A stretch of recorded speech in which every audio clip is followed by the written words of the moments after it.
का लेक्चर में हम लोग डिस्कस करेंगे काइनेमेटिक्स थ्रू ग्राफ्स। और आज का जो हम लोग ग्राफ थ्योरी को डील करेंगे वो ग्राफ थ्योरी थोड़ा सा अलग है।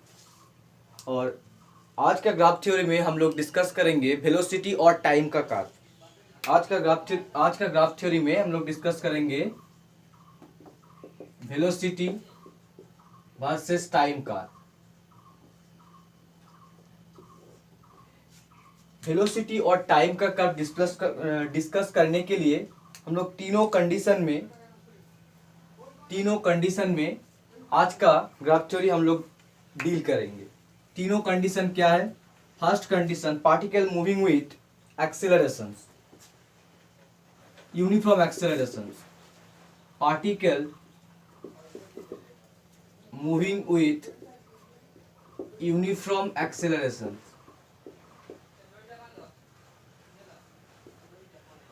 Particle moving with uniform acceleration.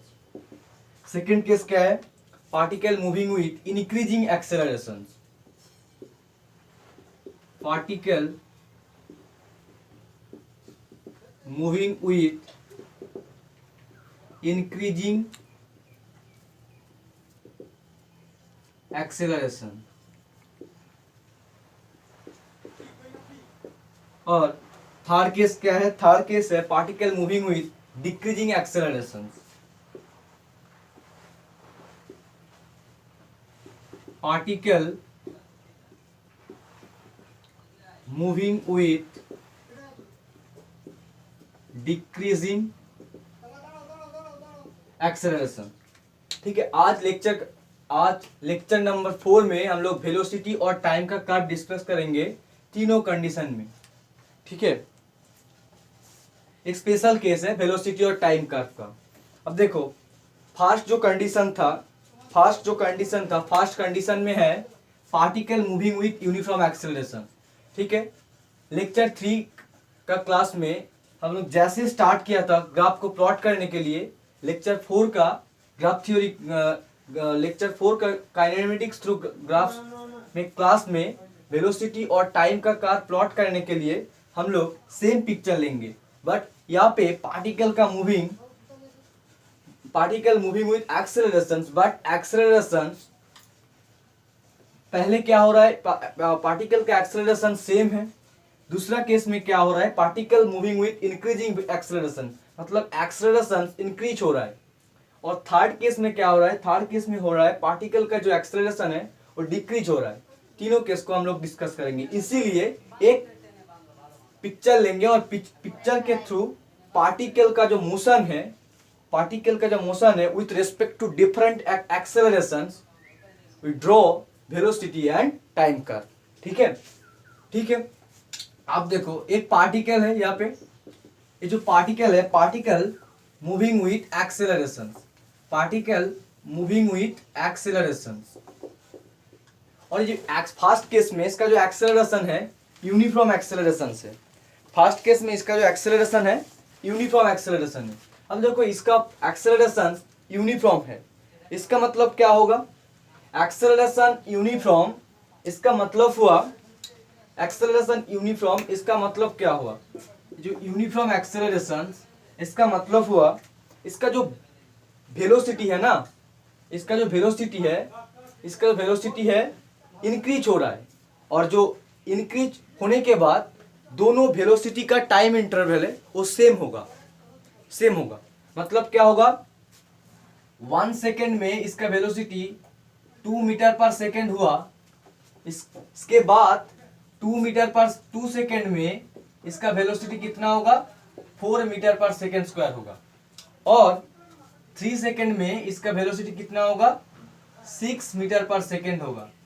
इसको इस तरह का change of velocity with respect to time we are basically called particle moving with uniform acceleration.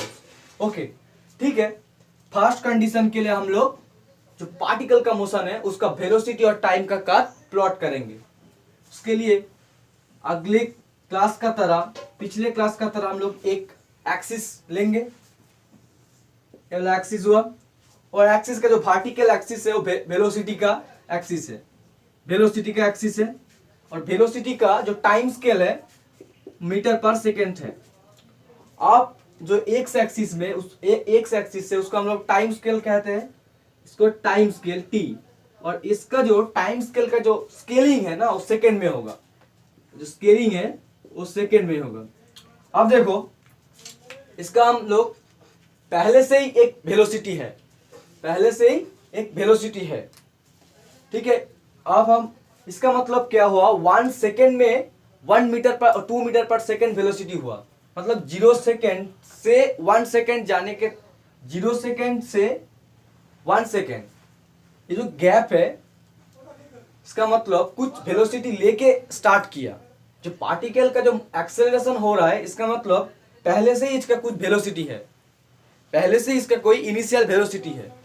इसीलिए ये जो particle moving with uniform acceleration, इसके लिए इसका जो ग्राफ होगा क्या होगा, स्ट्रेट लाइन होगा। और स्ट्रेट लाइन का जो इनिशियल पॉइंट होगा वो कहाँ पे होगा, particle moving with initial velocity. जितना इनिशियल वेलोसिटी है उस पॉइंट से उसका जो particle moving with uniform acceleration, इसके लिए पार्टिकल का पहले से ही कुछ वेलोसिटी है, पहले से ही कुछ इनिशियल वेलोसिटी है।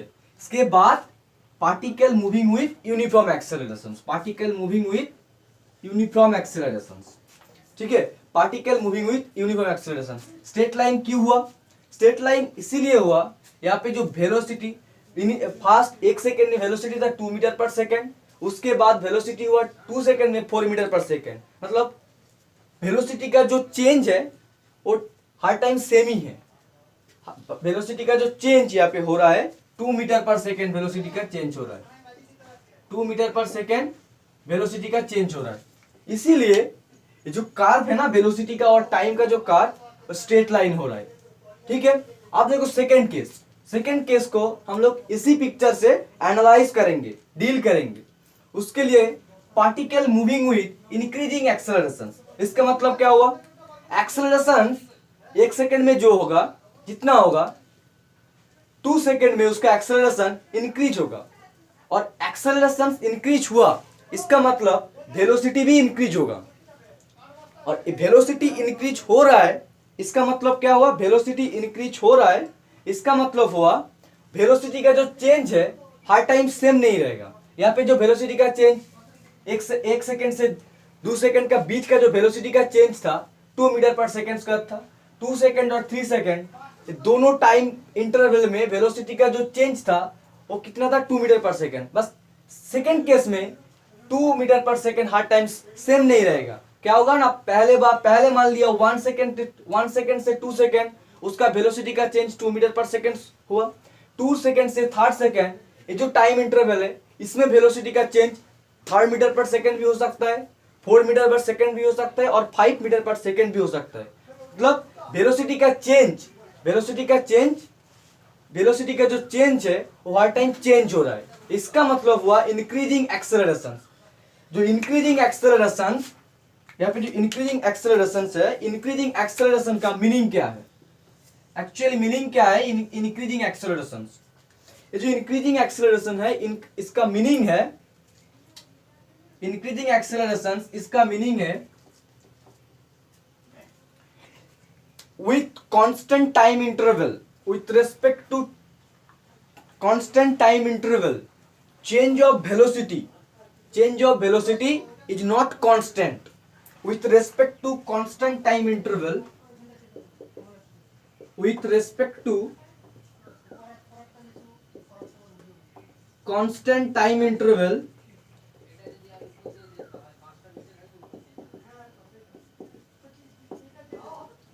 with respect to constant time interval, change of velocity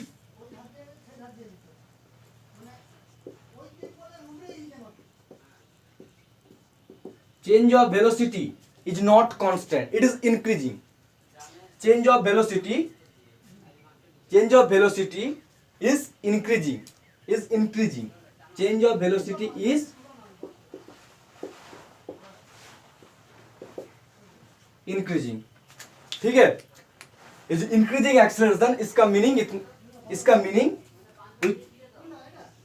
है अब देखो इसको हम ग्राफ में प्लॉट करेंगे, क्या होगा, 1 सेकेंड में ये भी एक्सेलरेशन है, इसका मतलब क्या, इसका पहले से एक कुछ वेलोसिटी था, मतलब ये जो कार्प आएगा, इसका कार्प का इनिशियल पॉइंट कहां से स्टार्ट होगा, इस पॉइंट से स्टार्ट होगा।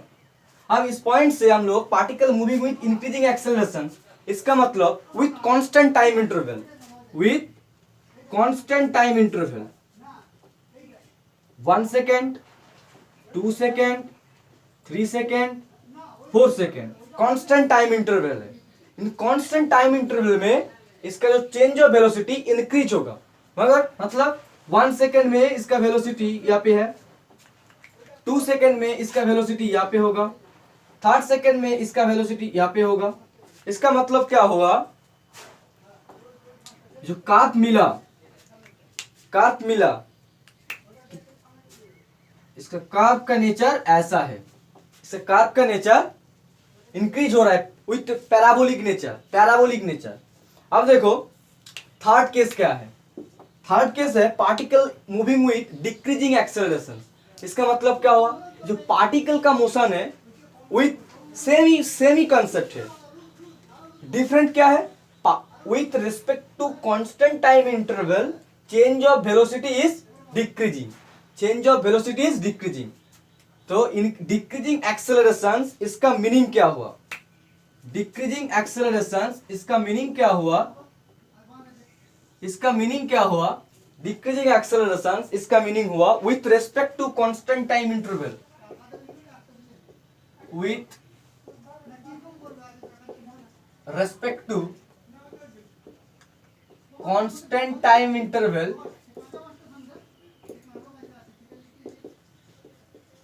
with respect to constant time interval change of velocity is decreasing.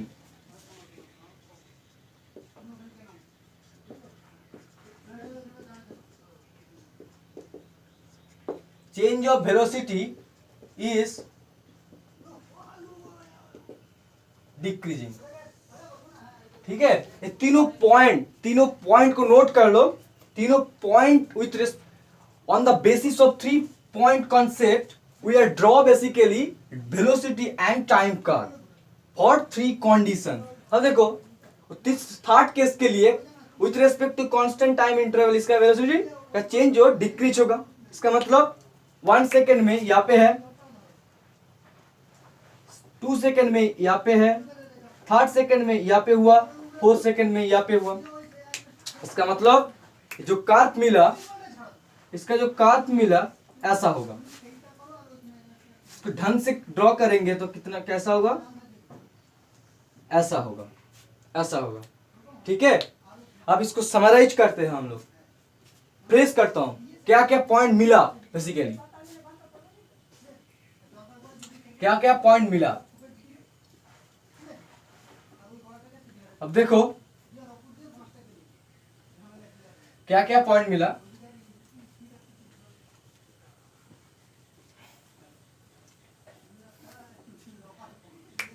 particle moving with uniform acceleration, uniform acceleration तीनों केस के लिए हम लोग डिस्कस करेंगे। तो इसका वेलोसिटी और टाइम का कार्व, इस डायरेक्शन में वेलोसिटी है, इसका टाइम स्केल है मीटर पर सेकेंड, इस डायरेक्शन में टाइम है, इसका स्केल सेकेंड है।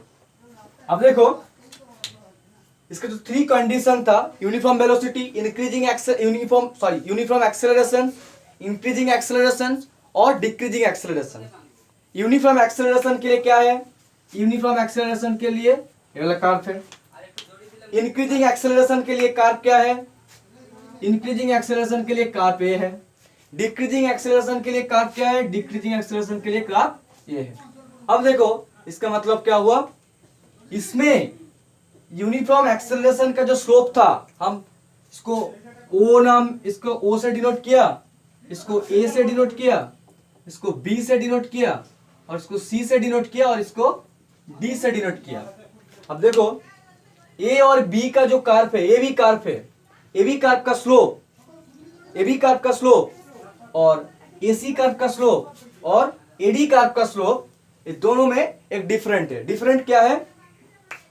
डिफरेंट है स्लोप कर्व AC कर्व का slope of AC is greater than equals to slope of AB, slope is greater than AD slope. ठीक है, अब ये जो तीनों कंडीशन का जो कार्व मिला, तीनों कार्व को हम लोग ऐसे डील किया, ऐसे एनालाइज किया। ठीक है, इसका स्लोप जब यूनिफॉर्म एक्सेलरेशन था उसका स्लोप एवरेज था, दोनों का एवरेज है, और जब एक्सेलरेशन इंक्रीज हो रहा है उसका स्लोप भी इंक्रीज हो रहा है। अब एक्सेलरेशन डिक्रीज हो रहा है उसका स्लोप भी डिक्रीज हो रहा है। इस पॉइंट से ये पॉइंट हम लोग को मिला। अब हम लोग फोर्थ केस लेंगे। फोर्थ केस में क्या है? फोर्थ केस में क्या है?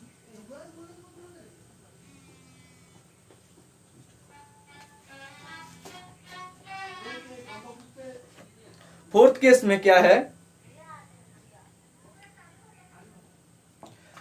फोर्थ केस में क्या है? फोर्थ केस में है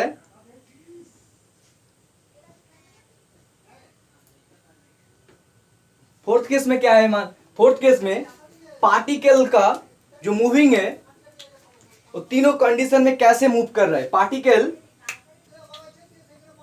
फोर्थ केस में हम लोग केस नंबर 4 ले रहे हैं। केस नंबर 4 में हम लोग इसके लिए भी 3 कंडीशन लेंगे, और 3 कंडीशन में पार्टिकल का जो मूवमेंट है वो मूवमेंट को ग्राफ के थ्रू हम लोग एनालाइज करेंगे। Particle moving with retardation, uniform retardation, particle moving with uniform retardation, particle moving with uniform retardation. Second case क्या है? Particle moving with increasing retardation. Okay, particle moving with increasing retardation second case में है।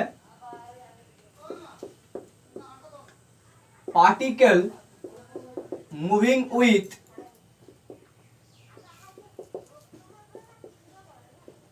Increasing retardation. Third, particle moving with decreasing retardation.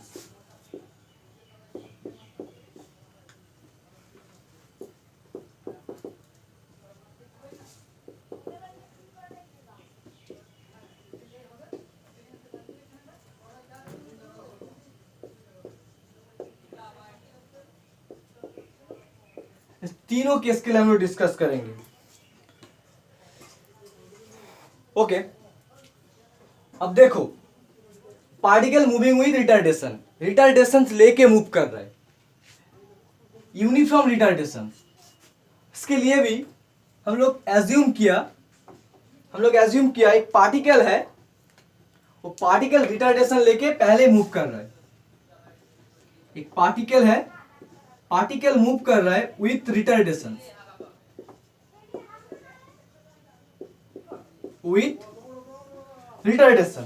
इसके लिए हम लोग velocity और time का ग्राफ प्लॉट करेंगे। क्या होगा?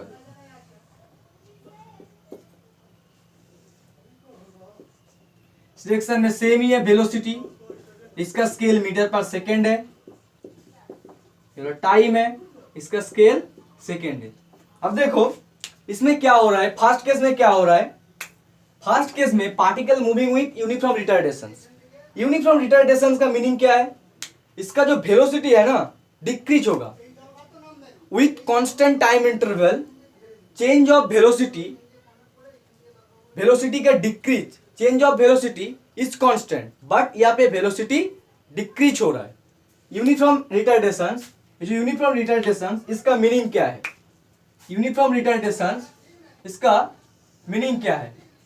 यूनिफॉर्म रिटार्डेशन इसका मीनिंग क्या है? यूनिफॉर्म रिटार्डेशन का मीनिंग हुआ particle moving with particle moving with A retardation, इसका मतलब हुआ with constant time interval change of velocity is constant but change of velocity is decreasing, change of velocity is constant but velocity is decreasing.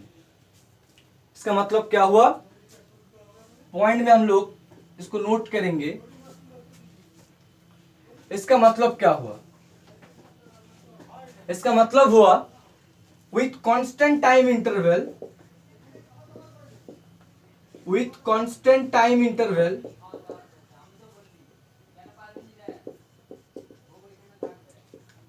with constant time interval change of velocity is constant, change of velocity constant but velocity is decreasing, but velocity is decreasing। इसका मतलब ये हुआ। अब देखो, on the basis of this concept we are trying to draw what is the graph basically velocity and time curve।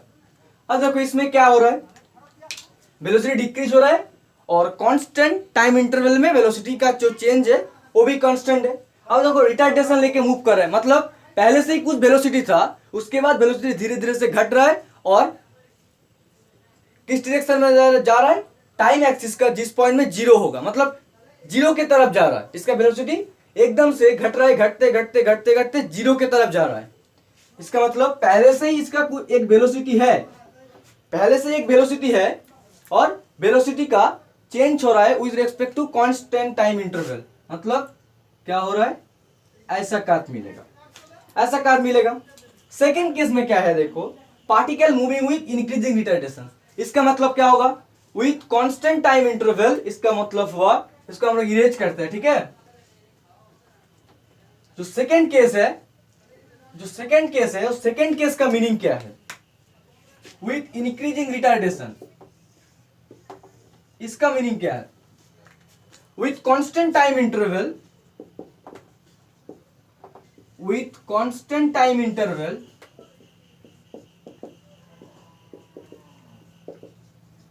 with constant time interval change of velocity is decreasing, change of velocity is decreasing।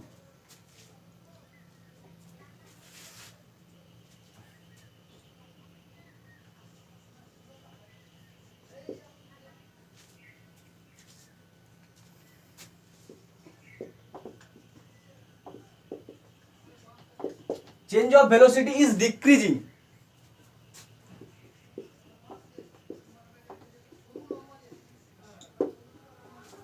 change of velocity is decreasing नहीं, लेके इसको हम लोग increasing ही कहते हैं। सबसे अच्छा इसके बारे में कंसेप्ट होगा, डिक्रीजिंग नहीं, इसको मान लो इंक्रीजिंग होगा, तो कैसे पता चल जाएगा।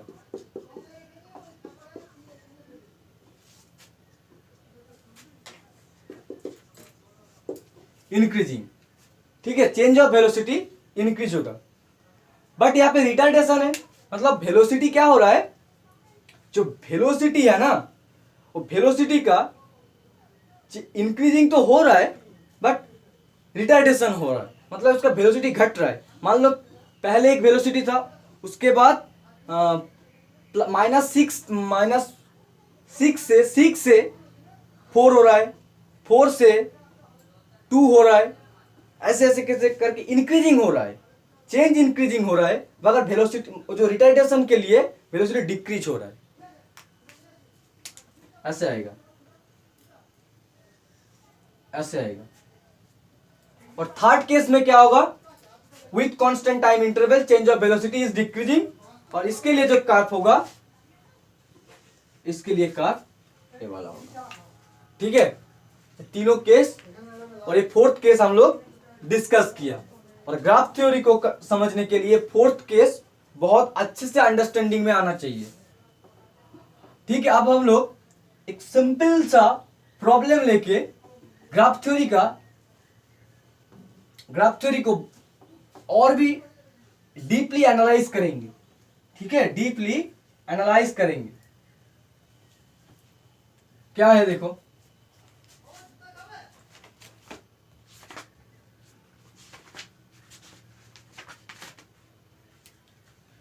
क्वेश्चन है particle have A, question particle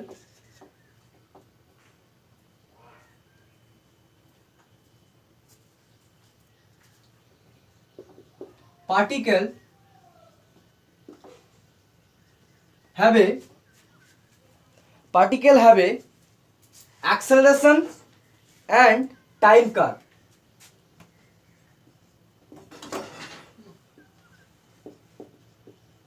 Acceleration, time curve. Particle have a accelerations and time curve.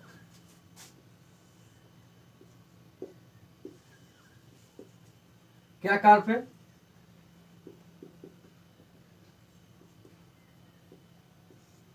Acceleration है, टाइम है। इससे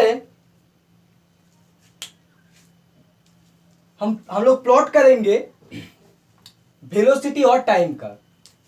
particle have a acceleration and time curve and what is the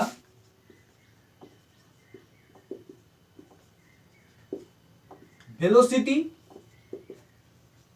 end time curve,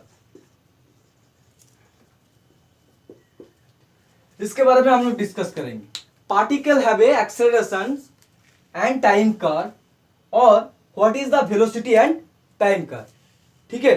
अब देखो ये जो acceleration और time curve था, पहला पार्ट का मीनिंग क्या है? पार्टिकल का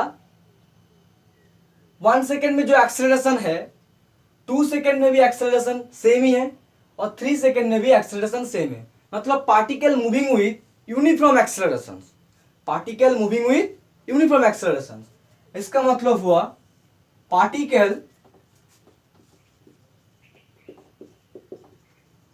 मूविंग विथ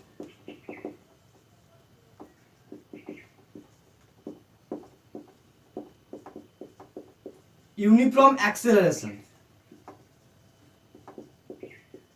ठीक है। फर्स्ट केस से आ गया। अब देखो सेकेंड केस में क्या हुआ, पार्टिकल का जो एक्सेलरेशन है वो क्या है? 0 है। पार्टिकल का एक्सेलरेशन इसमें क्या है? पार्टिकल का एक्सेलरेशन 0 है, ठीक है। फिर से थर्ड केस में क्या हो रहा है? ग्राफ से फिर से particle moving with uniform acceleration. इसमें भी क्या हो रहा है? Particle moving with uniform acceleration.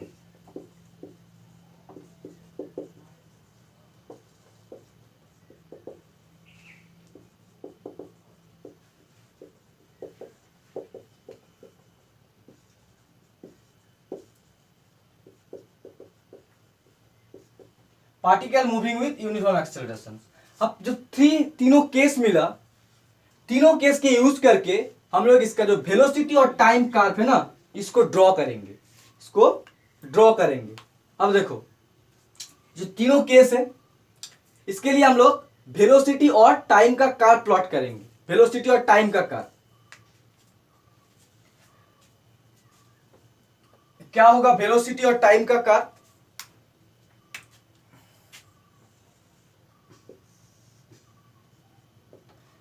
Velocity और टाइम को कर्व प्लॉट करने के लिए हम थोड़ा सा इसको क्लियर करते हैं। हम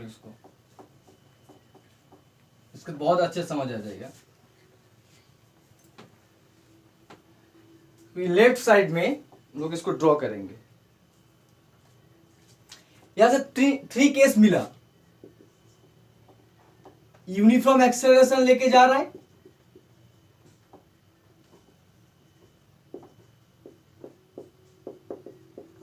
सेकेंड क्या मिला? एक्सेलरेशन 0 है,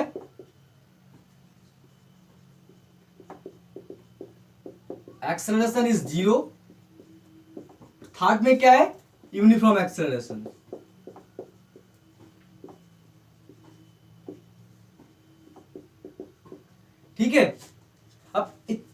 with respect to three conditions we are basically plot velocity and time curve, velocity and time curve. अब देखो इसके लिए प्लॉट करेंगे हम लोग वेलोसिटी और टाइम. अब देखो पहले क्या हुआ, पहला case particle moving with uniform acceleration. इसका मतलब क्या होगा, एक एक्सेलरेशन लेके जा रहा है, एक्सेलरेशन लेके जा रहा है और वेलोसिटी और टाइम का एक्सेलरेशन लेके जा रहा है. इसका मतलब क्या होगा, इसका कर्व क्या होगा, इसका जो टाइम इंटरवल है, कांस्टेंट टाइम इंटरवल में इसका जो वेलोसिटी का इंटरवल था सेम था. यूनिफॉर्म एक्सेलरेशन में तो यही डेफिनेशन हम लोग पढ़ के आए आगे. तो इसके लिए पहला कैसा होगा, इसका कर्व ऐसा होगा, स्ट्रेट लाइन होगा और स्ट्रेट लाइन का जो इनिशियल पॉइंट है ओरिजिन में है, ओरिजिन में है. अब देखो सेकंड में एक्सेलरेशन जीरो हो गया. एक्सेलरेशन जीरो इसका मतलब क्या हुआ, एक्सेलरेशन जीरो तब होगा जब वेलोसिटी कांस्टेंट होता है, वेलोसिटी कांस्टेंट होता है. एक्सेलरेशन जीरो कब होता है, एक्सेलरेशन जीरो होता है जब वेलोसिटी कांस्टेंट है, क्योंकि velocity v equals to D by D T constant के, कांस्टेंट के, और इसका मतलब ही जीरो होता है. मतलब एक्सेलरेशन जीरो हुआ, मतलब सॉरी एक्सेलरेशन जीरो हुआ, एक्सेलरेशन जीरो हुआ, इसका मतलब क्या हुआ, acceleration a equals to dv by dt होता है. और जो वेलोसिटी है कांस्टेंट होगा तब जाके एक्सेलरेशन जीरो होता है. ये वाला कांस्टेंट हो तब एक्सेलरेशन जीरो होगा. इसका मतलब हुआ एक्सेलरेशन जीरो है मतलब वेलोसिटी कांस्टेंट है, कांस्टेंट है. इसका मतलब क्या होता है, कांस्टेंट है, वेलोसिटी कांस्टेंट है. इसके बाद थर्ड केस में की, थर्ड केस सेम है, फर्स्ट केस की तरह सेम है, particle moving with uniform acceleration. इसका मतलब क्या होगा, इसका मतलब क्या होगा, स्ट्रेट लाइन कर्व होगा, ऐसा कर्व होगा, ऐसा कर्व होगा. मतलब जो एक्सेलरेशन और टाइम का कर्व था इससे हम लोग वेलोसिटी और टाइम का कर्व प्लॉट करेंगे तो इसका नेचर ऐसे आएगा. ठीक है, हम लोग सेकेंड प्रॉब्लम लेता हूं. Second problem,